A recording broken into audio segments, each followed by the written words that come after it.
मिले का में कैला से परेशान बनी तो फोन अइला से, यानी जब चाहे तब फोन आई दे ताड़ू। ए बनी छुट्टी न मिले का में कैला से परेशान बनी तो फोन अइला से। कैसे आई जाई गौवा धई के रेल साल भर खातिर बने एग्रीमेंट। हम कुछ नहीं जानत, बस रउआ आवे के बा तो आवे के बा। अगर कुछ ऊंच नीच हो जाए तो हमारा के फिर दोष मत दीह। अरे तो तू का कहल चाहत बाड़ू, तनी साफ साफ कह। तल्ली सुनी तो घरे आवा राजा, घरे आवा राजा, घरे आवा राजा रही है तो परमानेंट ना तो खोज ली है बस सेकंड हैंड हस्बैंड। घरे आवा राजा रही है तो परमानेंट ना तो खोज ली है बस सेकंड हैंड हस्बैंड।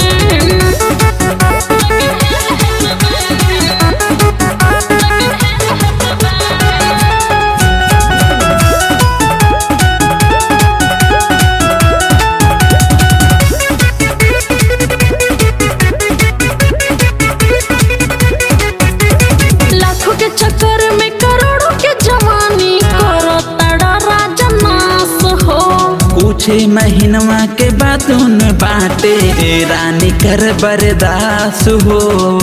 ना ना हम कुछ नहीं के जानत। लाखों के चक्कर में करोड़ों के जवानी करो तड़ा राजा नास हो। कुछ महीनवा के बाद न बाटे रानी कर बर्दाश्त हो। तोहरा लेकिन के हारी लाइब हो ई सबसे डिफरेंट। हमरा सोना चांदी ना चाहे बुझनी नू, बस रउआ घरे चली आई। अच्छा ठीक बा बाबू। घरे आई राजा, घरे आई राजा, घरे आई राजा रही है तो परमानेंट ना तो खोज ली है बस सेकंड हैंड हस्बैंड। घरे आवा राजा रही है तो परमानेंट ना तो खोज ली है बस सेकंड हैंड हस्बैंड।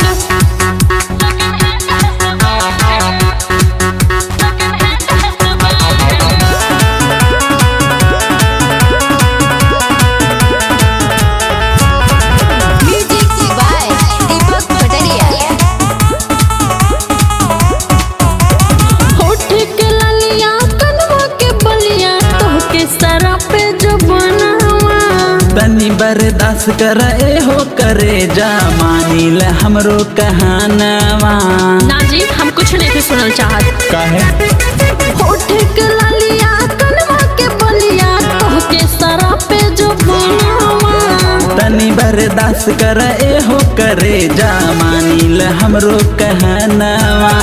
बीतते महीनवा हम आइब हो बात कह तनी 100%। रउआ तो खाली झूठ बोले जी, आवे के कहिला पर आई लेना।